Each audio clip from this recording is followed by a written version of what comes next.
Hi everyone, कैसे हो आप सभी लोग। आई होप आप लोग अच्छे होंगे। मैं हूं राहुल जायसवाल एंड स्वागत करता हूं आप सभी का एक बार फिर हमारे यूट्यूब चैनल JR ट्यूटोरियल्स में। फ्रेंड्स, आज अगेन आपके सामने एक मोस्ट इंपॉर्टेंट साइंस का लेक्चर वीडियो लेकर आ गया हूं दोस्तों, जिसमें हम पढ़ने वाले हमारे 9th स्टैंडर्ड के लिए साइंस सब्जेक्ट का जो हमने न्यू चैप्टर की शुरुआत की थी दोस्तों, जिसका नाम है chapter number 2 work and energy. आज हम लोग इस पर्टिकुलर चैप्टर का लेक्चर नंबर 2 आपके लिए लेकर आ गए हैं। तो दोस्तों, बहुत सारे लोग का कमेंट आ रहा था कि जब मैंने ये चैप्टर की शुरुआत की थी, बहुत सारे लोग बोले कि इस चैप्टर को आपने दोबारा क्यों स्टार्ट किया। दोस्तों, आपको बता दें, बहुत सारे लोगों को नहीं पता होगा कि ऑलरेडी हमने बहुत सारे चैप्टर्स बनाए थे, लेकिन because of some reason, technical reason था, बहुत सारी चीजें हैं, मैं आपको बताऊंगा कभी और। लेकिन उसके वजह से हमारे कुछ चैप्टर्स जो है डिलीट हो गए थे, जैसा मैंने आपको बताया था। तो वो चैप्टर्स की भरपाई करने के लिए हम जो है वीडियोस को दोबारा डाल रहे हैं, ताकि आप लोग आपने अगर नहीं देखा होगा वो वीडियोस, तो आपको काम आ जाएगा। और आप अगर न्यू हो भी हो तो आपको ये चीज काम में आ जाएगा। और हो सकता है कि आपके स्कूल्स में जो चैप्टर शुरुआत किए गए होंगे वो फर्स्ट चैप्टर से ही शुरुआत करें, क्योंकि बहुत सारे ऐसे स्कूल्स हैं जो स्टार्ट से ही वापस से पढ़ा रहे, सो दैट आपको ये चीज काम में आएगा। और इसके अलावा भी बहुत सारे चैप्टर्स के वीडियो हमने ऑलरेडी बनाए हुए हैं, ठीक है। आपको बस यही करना है कि हमारे प्लेलिस्ट कंटिन्यूअस चेक करते रहना। आपको बहुत सारे चैप्टर्स के वीडियो मिल जाएंगे। स्टार्टिंग में आप देखोगे तो फर्स्ट चैप्टर ऑलरेडी बन गया है, पूरा 5-6 लेक्चर्स का वीडियो है, आप देख लेना जाके। सेकंड चैप्टर भी ऑलमोस्ट एक लेक्चर और लूंगा तो खत्म हो जाएगा। Third chapter, fourth chapter and fifth chapter I guess नहीं बनाए, तो वो आने वाले दिनों में जल्द से जल्द बना दूंगा। उसके बाद 6 चैप्टर से लेकर कंटिन्यूअसली हमने बनाया हुआ है। 6, 7, 8, 9, 10, 11, 12, 13,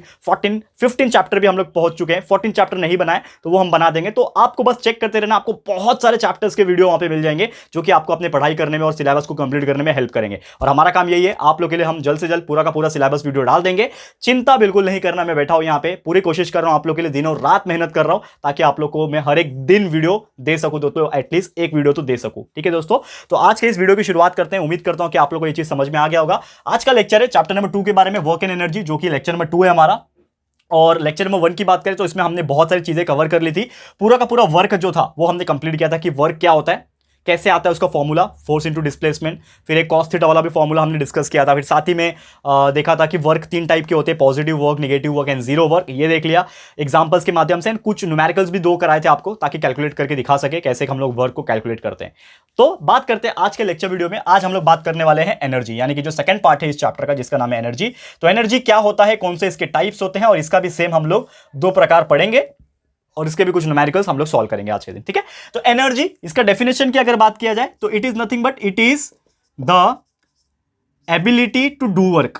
it is the ability to do work, यानी कि आप कोई भी काम करना चाहते हो, उसके लिए आपको क्या लगेगा, एनर्जी लगेगा। अरे यार, एक सामान यहां से उठा के यहां रखना है, क्या चाहिए, एनर्जी चाहिए। फैन को घुमाना है, एनर्जी चाहिए। जो भी काम ले लो, अभी तो बहुत सारी चीजें मेरे जुबान पे नहीं आ रही है, लेकिन फिर भी आप अगर सोचोगे तो there are so many types of work.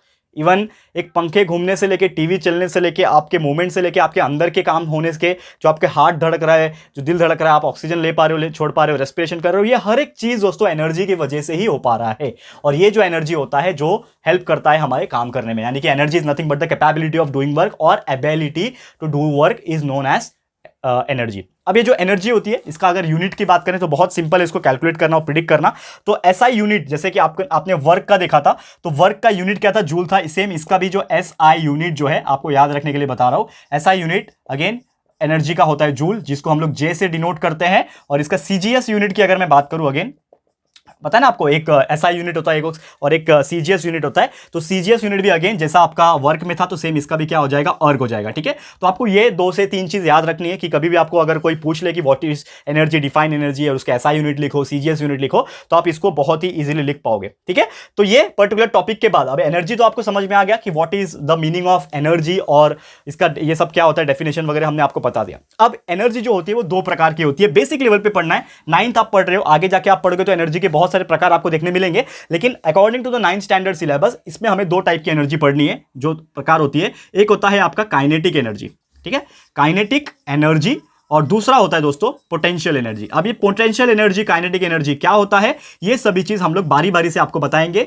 अच्छे से एक्सप्लेन करेंगे। काइनेटिक एनर्जी क्या होता है, इसका फॉर्मूला आपको बताऊंगा, कैसे आएगा वो भी बताऊंगा, कुछ एग्जांपल सॉल्व करके दिखाऊंगा। सेम उसी प्रकार पोटेंशियल एनर्जी का भी आपको दिखाने वाला हूं। तो ध्यान से हर एक चीज देखोगे तो आपको हर एक चीज का मतलब और मीनिंग समझ में आएगा, क्योंकि दोस्तों हमारा काम है कंसेप्चुअल नॉलेज देना, और आपका काम है सीखना। तो ध्यान से देखोगे तो हर एक चीज सीख पाओगे, ठीक है दोस्तों। तो शुरुआत करते हैं, इसको मैं रफ कर लेता हूं, उम्मीद करता हूं आपने नोट डाउन कर लिया होगा। अब चलते हैं हमारे पहले टाइप की एनर्जी, जो कि हमें सबसे पहले पढ़ना है, जिसका नाम है दोस्तों यहां पे, ठीक है। 1 मिनट रुक जाओ, थोड़ा सा बोर्ड अच्छे से क्लीन कर देता हूं मैं, ताकि आप लोग को अच्छे से दिखाई देगा। ओके, ये हो गया हमारा बोर्ड क्लीन। टॉपिक का नाम है यहां पे डाल देता हूं, सबसे पहले वो है काइनेटिक एनर्जी, ठीक है, बहुत ही बेहतरीन टाइप का एनर्जी है काइनेटिक एनर्जी। सबसे पहले इसका कंसेप्ट समझते हैं कि इसका मीनिंग क्या होता है काइनेटिक एनर्जी का। जैसे कि अगर एग्जांपल बात करूं मैं कि कोई भी ऑब्जेक्ट अगर मूविंग कंडीशन में है, यानी कि मूविंग कंडीशन क्या होता है, चल फिर रहा है, भाग रहा है, दौड़ रहा है, कुछ भी ऑब्जेक्ट हो सकता है, चाहे वो इंसान हो, जानवर हो, प्लांट हो, कोई ऑब्जेक्ट हो, बॉल हो, ठीक है। तो एक बॉल है मेरे हाथ में, समझ लो, ठीक है, क्या है, मेरे हाथ में एक बॉल है, ठीक है। अब वो बॉल को मैं क्या कर रहा हूं, बॉल को समझ लो उछाल रहा हूं। कैच खेलते हैं हम लोग, ठीक है, बचपन में खेला है, अभी भी खेलता हूं, टाइम मिलता है तो मुझे क्रिकेट का बहुत शौक है दोस्तों, ठीक है। तो हम क्रिकेट खेलते हैं, कैच खेल रहे हैं, तो बॉलिंग जब आप डाल रहे हो या फिर कैच जब खेल रहे हो तो बॉल जो है ऊपर की तरफ गया, यानी कि मूवमेंट हो रहा है, ठीक है। जैसे ये मार्कर मेरा ऊपर की तरफ गया तो ये कहीं ना कहीं क्या हो रहा है, इसका एक मूवमेंट हो रहा है। ये जो मूवमेंट हो रहा है ना, तो उसमें कहीं ना कहीं एक एनर्जी लग रही होगी। ये जो मूवमेंट करवा रही है, ये जो मूवमेंट हो रहा है, इसके ऊपर कहीं ना कहीं एक एनर्जी लग रही होती है, तो वही एनर्जी को हम लोग बोलते हैं काइनेटिक एनर्जी। इतना सा डेफिनेशन है, छोटा सा डेफिनेशन है कि whenever any energy is acting upon any moving object, कोई भी एनर्जी जब कोई मूविंग चलते फिरते ऑब्जेक्ट के ऊपर जो एनर्जी लगती है वो एनर्जी को हम लोग बोलते हैं काइनेटिक एनर्जी। बस इतना सिंपल सा डेफिनेशन याद रख लो, यही लिखना है, एग्जाम में मार्क्स मिल जाएगा, ठीक है। That is the energy moving on the energy applying on a moving object is known as the kinetic energy। Clear है दोस्तों? तो उम्मीद करता हूं कि ये आपको डेफिनेशन समझ गया। बहुत आसान भाषा में मैं समझाने की कोशिश करता हूं क्योंकि ऑलरेडी आप बाकी जो चीजें हैं, डेफिनेशन, प्रॉपर डेफिनेशन जो है वो तो आप अपने नोटबुक से, आई मीन टू से, जो आपका टेक्स्ट बुक होगा या फिर आपका जो जिससे भी आप लर्न करते होंगे उससे तो आप लर्न कर ही लोगे, लेकिन कंसेप्चुअल नॉलेज देना मेरा काम है। तो kinetic energy is nothing but that is जो उसके ऊपर एनर्जी लगती है मूविंग ऑब्जेक्ट के ऊपर, वो एनर्जी को हम लोग क्या बोलते हैं दोस्तों, एक तरीके से बोल सकते हो काइनेटिक एनर्जी बोलते हैं, ठीक है। तो according to definition, the energy which is an object because of its motion, यानी कि ऑब्जेक्ट के ऊपर जो एनर्जी लग रही है मोशन के कारण, यानी कि ऑब्जेक्ट जब मोशन में होगा तो वो टाइप की एनर्जी को काइनेटिक एनर्जी बोलते हैं, ठीक है। समझ में आ गया? मूविंग ऑब्जेक्ट के ऊपर लगती है, बस इतना याद रखो। Energy applying on moving object is known as kinetic energy, ठीक है। ये आपको समझ में आ गया। अब एक चीज और सीखना है दोस्तों कि ये जो काइनेटिक एनर्जी जो भी होगी वो वर्क डन के बराबर होता है। काइनेटिक एनर्जी जो भी होता है वो वर्क डन, यानी कि कितना अमाउंट ऑफ वर्क हो रहा है उसके बराबर होता है। अब ये कैसे बराबर होता है ये ध्यान से देखो कि जैसे मैंने बोला कि ऑब्जेक्ट गिर रहा है, भाग रहा है, दौड़ रहा है, यानी कि कहीं ना कहीं वो काम कर रहा है, और वो कितना काम कर रहा है वो कैसे कैलकुलेट करेंगे, जितना उसके अंदर एनर्जी होगा। कितना एनर्जी होगा? काइनेटिक एनर्जी होगा, क्योंकि मूविंग ऑब्जेक्ट के अंदर कौन सी एनर्जी होती है? Kinetic energy. तो अगर मुझे कोई भी पूछता है कि ऑब्जेक्ट मूविंग कंडीशन में है तो उसके ऊपर कितना काम कर रहा है, कोई कितना वर्क हो रहा है, वो कैलकुलेट करके दिखाओ, तो आप क्या कैलकुलेट कर लेना, काइनेटिक एनर्जी कैलकुलेट करना, तो आपका वर्क डन जो है निकल जाएगा। यानी कि kinetic energy is nothing but work done. ये आपको समझ में आ रहा है दोस्तों? काइनेटिक एनर्जी क्या है? वर्क डन है, करेक्ट है। अब काइनेटिक एनर्जी वर्क डन है तो वर्क डन का एक फॉर्मूला होता है दोस्तों, वर्क डन का एक फॉर्मूला होता है जो कि होता है फोर्स इंटू डिस्प्लेसमेंट। ये कल के दिन ही देख लिया। तो वर्क जब फोर्स इंटू डिस्प्लेसमेंट है तो हमारा काइनेटिक एनर्जी भी क्या हो जाएगा? काइनेटिक एनर्जी भी हो जाएगा फोर्स मल्टीप्लाई बाय डिस्प्लेसमेंट। समझ में आ रहा है दोस्तों? तो इसको मैं मान लेता हूं मेरा इक्वेशन नंबर 1। अब इसको हम लोग सॉल्व करेंगे और आपके लिए काइनेटिक एनर्जी का फॉर्मूला मैं निकाल के दिखाऊंगा, ठीक है। ये आपको समझ में आ गया? Kinetic energy is equal to force into displacement. आ गया समझ में? बहुत ईजी है। अब एक चीज हमने बहुत पहले ही पढ़ा हुआ है कि जो फोर्स होता है वो मास इंटू एक्सेलरेशन होता है। ये कहां से आया? Newton's second law. कहां से आया ये लिख लो रीजन, कि ये आता है न्यूटन्स सेकेंड लॉ के वजह से आया। न्यूटन सेकंड लॉ बोलता है the rate of change of momentum is directly proportional to the applied force, यानी कि F is equal to ma। आ गया समझ में? तो ये यहां से आ गया। एक और चीज हम जानते हैं कि S is equal to ut plus half at square होता है। ये कहां से आया? ये हमारा आया न्यूटन सेकंड इक्वेशन। न्यूटन का सेकंड इक्वेशन जानते हो ना, हम लोग ने फर्स्ट चैप्टर में पढ़ा हुआ है। जिनको नहीं मालूम है, पहला लेक्चर पहला चैप्टर देख लेना। इसके पहले का चैप्टर है न्यूटन्स के ऊपर, टोटली बेस है, उसमें हर एक चीज मैंने बारीकी से एक्सप्लेन किया है, तो आप जाके देख लेना, आपको समझ में आ जाएगा कि ये कहां से आ रहा है। तो ये एस का value UT plus half eighty square होता है, जो कि ये न्यूटन्स का सेकेंड इक्वेशन, ठीक है, न्यूटन्स का सेकेंड इक्वेशन है, ठीक है। अब मैंने एफ का वैल्यू में डाल दिया, एस का value UT plus half eighty square डाल दिया, तो ये पूरा का पूरा उठा के इक्वेशन नंबर 1 में डाल सकता हूं। एफ के जगह पे ये वैल्यू, एस के जगह पे ये वैल्यू डाल सकता हूं, यस डाल सकता हूं। लेकिन आपको करना क्या है, एक चीज देखना है कि जो यू होगा यहां पे, जो u का वैल्यू होगा वो जीरो हो जाएगा। क्यों जीरो होगा? क्योंकि इनिशियल वेलोसिटी क्या होती है? जीरो होती है in case of a moving object. अगर कोई ऑब्जेक्ट मूव कर रहा है तो उसका इनिशियल वेलोसिटी कितना होगा? जीरो होगा ना। पहले वो रेस्ट पोजीशन में होगा, पहले वो रुका होगा, तो उसका पहले का वेलोसिटी, यानी कि पहले का गति जो होगा, पहले का जो स्पीड होगा वो जीरो होगा। जब वो चलने लगा तो उसका फाइनल वेलोसिटी हो गया, यानी कि इस केस में जो u होगा इनिशियल वेलोसिटी वो क्या हो जाएगा? जीरो हो जाएगा। तो u यहां पे क्या है? जीरो है, u जीरो है, तो जिसके वजह से मेरा ये जो s होगा वो क्या हो जाएगा? जीरो मल्टीप्लाई बाय t, ये पूरा का पूरा जीरो हो जाएगा। क्योंकि अगर u के जगह पे मैं जीरो डालता हूं, यहां पे लिख के दिखाता हूं आपको, ठीक है ना। u कितना हो गया मेरा? u इज इक्वल टू 0 अगर होता है तो हम लोग सिंस डालता हूं, since u is equal to 0, तो देयरफॉर s क्या हो जाएगा, 0 multiply by T plus half A T square हो जाएगा। और इसको हम लोग सॉल्व करेंगे तो क्या मिलेगा, देखो 0 मल्टीप्लाई बाई टी 0, ये खाली हाफ ए टी स्क्वायर बचेगा, तो s is equal to half A T square मिलेगा। ठीक है, अब ये जो f का वैल्यू है और ये s का वैल्यू है हम लोग 1 में डाल देते हैं। तो put these values in equation number 1। हमने क्या किया, ये जो वैल्यूज थे उसको इक्वेशन नंबर 1 में डाल दिया, तो क्या मिलेगा हम लोग को, W जो काइनेटिक एनर्जी था, ये है ना हमारा 1, तो kinetic energy is equal to, force के जगह पे लिखना है m इंटू ए और s के जगह पे लिखना है half A T square, multiply है ना, ये बीच में डॉट का मतलब होता है मल्टीप्लाई, तो multiply by half A T square. समझ में आ रहा है। अब यहां पे आप देखोगे तो ये a और ये a दो बार है, यानी कि a स्क्वायर हो जाएंगे और t स्क्वायर तो पहले से है, तो हम लोग कैसे लिख सकते हैं इसको, kinetic energy is equal to, ये हाफ आगे लिख लेता हूं, उसके बाद m लिखता हूं और ये a स्क्वायर और ये t स्क्वायर ये हो जाएंगे। ठीक है, अब ये at को एक साथ लिख सकता हूं मैं, kinetic energy is equal to half m, और ये at को एक साथ लिख के और ये दोनों को एक साथ स्क्वायर कर सकता हूं, यस कर सकता हूं। अब एक चीज और पता है दोस्तों, v is equal to U plus A T होता है। ये कहां से आया, ये आया न्यूटन्स का first law, first equation, Newton's का पहला इक्वेशन, first equation, v is equal to U plus A T होता है। अगेन u का वैल्यू 0 है तो मेरा क्या हो जाएगा, v is equal to 0 plus A T, therefore v हो जाएगा 80। v का वैल्यू कितना आ गया, 80 आ गया यहां से, तो ये जो v का वैल्यू 80 है ना वो यहां पे डाल सकता हूं, तो 80 का वैल्यू क्या है, v है, तो ये 80 की जगह पे क्या लिख सकता हूं, v लिख सकता हूं, तो therefore kinetic energy is equal to half, ये m पहले से ही है और ये 80 के जगह पे मैं क्या लिख रहा हूं, v लिख रहा हूं, क्योंकि v इज इक्वल टू 80 है तो 80 के जगह पे v लिख सकता हूं, तो v और इसके ऊपर क्या है, स्क्वायर है, तो v स्क्वायर, और यही हमारा बन गया फॉर्मूला फॉर काइनेटिक एनर्जी, यानी कि kinetic energy is equal to half m v square. m क्या है मेरा यहां पे, m जो है मेरे लिए यहां पे क्या है, वो मास है।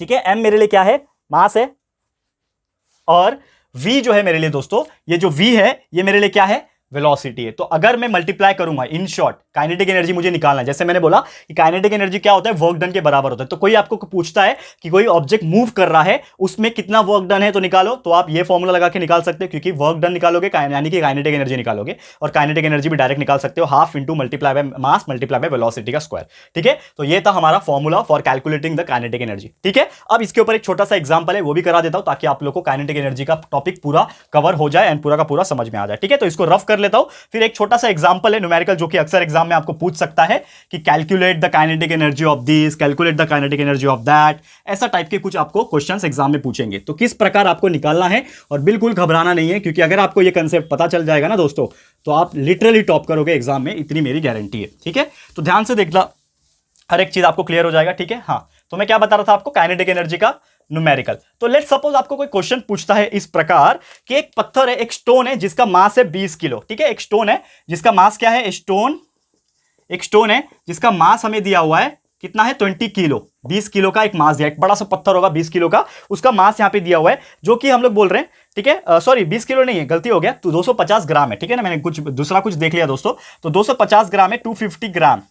ठीक है, एक पत्थर है जिसका वजन जो है, मास जो है 250 ग्राम दिया हुआ है, छोटा सा पत्थर होगा 250 ग्राम का, वो ना एक बिल्डिंग के हाइट से मैं गिरा रहा हूं, उसको मैं एक हाइट से नीचे गिरा रहा हूं। समझ लो कि हम लोग 2 माले पे रहते हैं, 2 माले से मैं नीचे गिरा रहा हूं और पत्थर को 250 ग्राम के, तो हाइट का जो मेजरमेंट है वो यहां पे हमें दिया नहीं है कि एक हाइट से गिरा रहा हूं, लेकिन क्वेश्चन ये पूछा है हमें कि वो हाइट से गिराने के बाद उसमें कितना काइनेटिक एनर्जी होगा, हाइट से गिराने के बाद उसमें कितना काइनेटिक एनर्जी होगा वो हमें कैलकुलेट करना है, क्योंकि ऑब्वियसली कि जब मैं कोई पत्थर को नीचे गिराऊंगा तो वो जब नीचे गिर रहा होगा, क्योंकि वो मोशन में आ गया, तो मोशन में आ गया मतलब काइनेटिक एनर्जी लगेगा, तो कितना काइनेटिक एनर्जी लग रहा है उसके ऊपर वो कैलकुलेट करना है। और एक चीज दिया है कि जब आप पत्थर नीचे गिरा रहे थे तो वो पत्थर के ऊपर जो स्पीड काम कर रहा था, जो स्पीड लग रहा था दोस्तों, वो था 2 मीटर पर सेकंड का स्पीड था। तो हमें क्या निकालना है, काइनेटिक एनर्जी को निकालना है। बहुत ईजी है, एक फॉर्मूला ऑलरेडी पता है हमें, क्या फॉर्मूला पता है कि kinetic energy is equal to half M V square, यानी कि मास मल्टीप्लाई बाय वेलोसिटी का स्क्वायर। यहां पे सब चीज दिया हुआ है, मास दिया हुआ है और वेलोसिटी भी दिया हुआ है, आप डायरेक्टली डाल दो वैल्यू निकल जाएगा। लेकिन गलती क्या करते हैं लोग,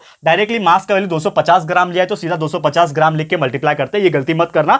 ग्राम में दिया है तो सबसे पहले आपको उसको केजी बनाना पड़ेगा। तो ये जो मास आपको दिख रहा है m इज इक्वल टू 250 ग्राम, ये ग्राम में दिया है तो उसको केजी में बना लो। 250 ग्राम, 1 किलो में 1000 ग्राम होता है, यानी कि अगर इसको मुझे केजी में बनाना है यानी कि 1000 से डिवाइड करना पड़ेगा, तो 250 ठीक है डिवाइड बाय 1000 किस में हो जाएगा, केजी में आ जाएगा, तो आपका आंसर आएगा 250 को 1000 से डिवाइड कर दो तो आपका आंसर आएगा 0.25 kg। तो आपने 250 ग्राम, यानी कि 250 ग्राम का मतलब होता है 0.25 kg। तो अब हम लोग वैल्यू डाल देंगे। काइनेटिक एनर्जी का वैल्यू है हाफ मल्टीप्लाई बाय मास का वैल्यू कितना है 0.25 है, मल्टीप्लाई बाय वेलोसिटी इज 2 का स्क्वायर। अब सॉल्व कर लो, इसको सॉल्व कर लेते हैं। Half multiply by 0.25 multiply by 2 का स्क्वायर है ना, ये स्क्वायर 2 का स्क्वायर कितना होता है 4, 2 1 2, 2 2 4, 0.25 को 2 से मल्टीप्लाई कर दो तो आपका आंसर आएगा 0.5। ठीक है दोस्तों, तो आपका आंसर आ गया फाइनली। कितना आ रहा है, kinetic energy is equal to 0.5। और अभी अभी हमने आपको सिखाया था काइनेटिक एनर्जी का जो यूनिट होता है या फिर कोई भी टाइप की यूनिट होती है एनर्जी की, वो होती है जूल यानी कि जे। तो आपका ये आ गया फाइनल आंसर, यानी कि kinetic energy is equal to 0.5 joule. Clear है दोस्तों? तो उम्मीद करता हूं कि ये पर्टिकुलर चीज आपको समझ में आ गया होगा। ऐसे ही टाइप के एग्जांपल्स आपको पूछे जाएंगे एग्जाम में। हो सकता है न्यूमेरिकल्स के वैल्यू कुछ अलग अलग हो, हाइट कुछ दिया हो, वेलोसिटी कुछ दिया हो, अलग अलग दिए रहेंगे, लेकिन आपको यही मेथड याद रखना है और आप लोग इजीली सॉल्व कर पाओगे। तो ये था हमारा पहला टाइप का एनर्जी जिसका नाम है काइनेटिक एनर्जी। अब बात कर लेंगे दोस्तों जिसका नाम है दूसरा टाइप का एनर्जी जिसका नाम है पोटेंशियल एनर्जी। तो पोटेंशियल एनर्जी क्या होता है, इसके फॉर्मूलेस क्या होते हैं, एंड उसका एक छोटा सा एग्जांपल ऐसे ही मैं आपको सॉल्व करके दिखाऊंगा। फिर हमारा जो आज का लेक्चर है वो हो जाएगा खत्म। ठीक है दोस्तों, तो देख लेते हैं उसको भी। दूसरा हेडिंग हमारे लिए आज के लिए जो कि एक काइनेटिक हो गया, अब दूसरा है पोटेंशियल एनर्जी। ठीक है, तो ये भी देख लो, बहुत इजी है। काइनेटिक एनर्जी से कंपैरिजन में इजी भी है, छोटा भी है। ठीक है, तो देख लो फटाफट से, फिर हम लोग आज का लेक्चर को स्टॉप करेंगे। ठीक है, क्या नाम है, जैसे मैंने बोला पोटेंशियल एनर्जी। पोटेंशियल एनर्जी, अब पोटेंशियल एनर्जी का मतलब सबसे पहले हम लोग समझने की कोशिश करते हैं। जैसे मैंने बोला काइनेटिक एनर्जी क्या था, ऐसा टाइप का एनर्जी जो कोई भी मूविंग ऑब्जेक्ट में है।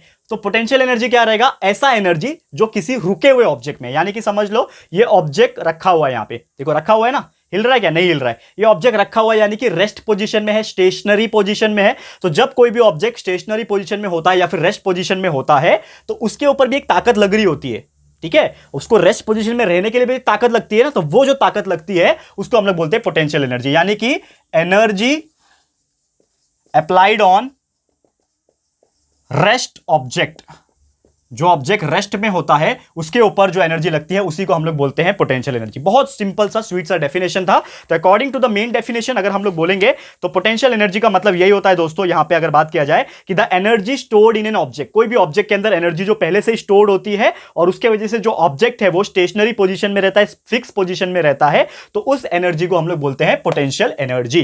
क्लियर है दोस्तों? तो उम्मीद करता हूं कि यह चीज आपको समझ में आ गया होगा। अब चलते हैं इसके फॉर्मूले की तरफ। तो जैसा हमने देखा अभी अभी कि ऑब्जेक्ट रुका हुआ था, लेकिन जो रुका हुआ था उसके हिसाब से वर्क जो होगा वो भी सेम होगा, यानी कि जो भी इसके पास वर्क डन होगा, जो वर्क डन होगा वो सेम हो जाएगा पोटेंशियल एनर्जी के बराबर। पीई लिख रहा हूं शॉर्टकट, पीई मतलब पोटेंशियल एनर्जी। तो वर्क डन जो रहेगा पोटेंशियल एनर्जी के बराबर रहेगा, यानी कि इन शॉर्ट में बोल सकता हूं कि वर्क डन अगर मेरा होता है फोर्स इंटू डिस्प्लेसमेंट, तो अगेन मेरा जो पोटेंशियल एनर्जी हो जाएगा, क्योंकि वर्क डन पोटेंशियल एनर्जी के बराबर है, तो वर्क के जगह पे मैं पोटेंशियल एनर्जी लिख सकता हूं। यस, तो हम लोग लिख सकते हैं कि जो मेरा पोटेंशियल एनर्जी रहेगा वो भी सेम क्या रहेगा, फोर्स मल्टीप्लाई बाय डिस्प्लेसमेंट, यानी कि एफ मल्टीप्लाई बाय एस। समझ में आ रहा है दोस्तों? ये रहेगा एफ एस। ठीक है, इसको मैं मान लेता हूं इक्वेशन नंबर 1। अब इसको सॉल्व करेंगे और पोटेंशियल एनर्जी का भी फॉर्मूला निकालेंगे। ठीक है, तो लेट्स सपोज मैं मानता हूं कि यहां पे जो मेरा फोर्स रहेगा वो क्या रहेगा। अब एक चीज आपको पता है दोस्तों, फोर्स का जो फॉर्मूला होता है वो ma भी होता है और एक mg भी होता है। क्यों mg होता है? क्योंकि जब ऑब्जेक्ट रखा हुआ है यानी कि उसके ऊपर क्या हो रही है दोस्तों, कहीं ना कहीं ग्रेविटी एक्ट कर रही है, तो g यहां पे कंसीडर करना इंपॉर्टेंट है। तो f की जगह पे इस बार mg लूंगा। ठीक है, और s जो रहेगा, s का मतलब होता है डिस्प्लेसमेंट। तो डिस्प्लेसमेंट किसके हिसाब से लेंगे, एक हाइट के हिसाब से। जैसे मैंने बोला कि ऑब्जेक्ट रखा हुआ है, लेकिन ये ऑब्जेक्ट ग्राउंड से कितनी दूर पे रखा हुआ है, कितनी हाइट पे रखा हुआ है, तो हम लोग यहां पे जो s रहेगा ना उसको हम लोग मानेंगे हाइट। इस बार जो s मेरा है डिस्प्लेसमेंट जो है उसको मैं हाइट मान रहा हूं और उसको मैं रिप्रेजेंट करूंगा h से।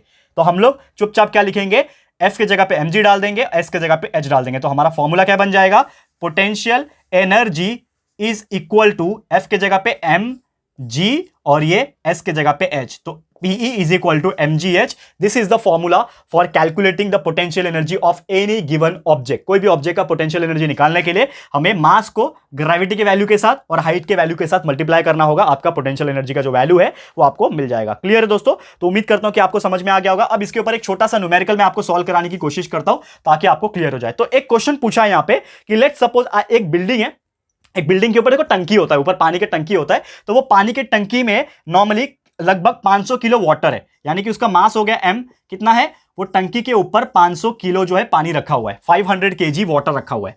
ठीक है, समझ में आ रहा है दोस्तों? एक बिल्डिंग है, हमारे बिल्डिंग के ऊपर पानी की टंकी होती है, तो पानी की टंकी में एक बिल्डिंग के ऊपर 500 किलो पानी रखा हुआ है, ये आपने मान लिया। अब वो 500 किलो पानी जो रखा हुआ है वो बिल्डिंग का जो हाइट है, ठीक है, जो पानी का टंकी है वो बिल्डिंग का जो हाइट है, वो हाइट आपको दिया हुआ है, हाइट जो दिया हुआ है वो कितना है, 10 मीटर है, नीचे से लेके वो कितना है, 10 मीटर का हाई का बिल्डिंग है, ठीक है, 10 metre high building, 10 metre high क्या है, बिल्डिंग है, ठीक है, ये आपने मान लिया। तो यहां पे आपको मास दे दिया है, हाइट दे दिया है बिल्डिंग का, और हमें क्वेश्चन पूछा है कि वो पानी जो 500 किलो का टंकी में रखा हुआ है वो रेस्ट पोजीशन में है, तो उसके ऊपर जो एनर्जी लग रही होगी वो पोटेंशियल एनर्जी लग रही होगी। तो आपको पूछा है कि पोटेंशियल एनर्जी का जो वैल्यू है वो कैलकुलेट करके दिखाओ। बहुत सिंपल है कैलकुलेट करना, कैलकुलेट कर सकते हैं हम लोग, बहुत ईजी है। कैसे कैलकुलेट करोगे? तो सबसे पहले आपने ये समझा कि जब पानी रुका हुआ था तो उसके ऊपर एनर्जी कौन सा लगेगा, पोटेंशियल एनर्जी। तो पोटेंशियल एनर्जी का फॉर्मूला लिख लो। क्या होता है पोटेंशियल एनर्जी का फॉर्मूला? अभी अभी देखा हमने, mgh। m का वैल्यू दिया हुआ है, मास कितना है, 500 किलो में है, तो देख लो किलो में, ये कन्वर्ट करने की जरूरत नहीं है, सीधा डाल दो 500 मल्टीप्लाई बाय ग्रेविटी का वैल्यू आपको हमेशा याद रखना है, जो कि होता है 9.8। हमेशा याद रखना, ग्रेविटी का एक वैल्यू होता है, हमारे ग्रेविटी अर्थ के ऊपर एक ग्रेविटी का 9.8 का वैल्यू होता है, ये आपको याद रखना है। तो 9.8 आपने वैल्यू डाल दिया, और हाइट कितना दिया है यहाँ पे, 10 मीटर का हाइट दिया हुआ है, ठीक है। तो 10 मीटर का जो हाइट है वो डाल दो, मल्टीप्लाई बाय 10, मीटर में है ना, तो इसको भी कन्वर्ट करने की जरूरत नहीं, सेंटीमीटर में होता तो मीटर बनाना पड़ता। तो ये डाल दिया 10, अब ये सबको मल्टीप्लाई कर दो तो आपका पोटेंशियल एनर्जी का जो वैल्यू है मिल जाएगा। 500 multiply by 10 is 5000, 5000 multiply by 9.8 जो कि आ जाएगा आपका 49,000। और पोटेंशियल एनर्जी यानी कि एक टाइप का एनर्जी है, तो इसका भी यूनिट क्या हो जाएगा, जूल हो जाएगा। और ये रहा आपका आंसर फाइनली, जो कि है आपका potential energy is nothing but is equal to 49,000 joule. और इसी प्रकार का क्वेश्चंस आपको एग्जाम में भी पूछा जाएगा। नंबर्स जो रहेंगे वो अलग अलग हो सकते हैं, बहुत सारे चेंजेस आ सकते हैं, लेकिन ऐसे ही पूछेंगे और आप डेफिनेटली इसको सॉल्व करके दिखा सकते हो। क्लियर है दोस्तों?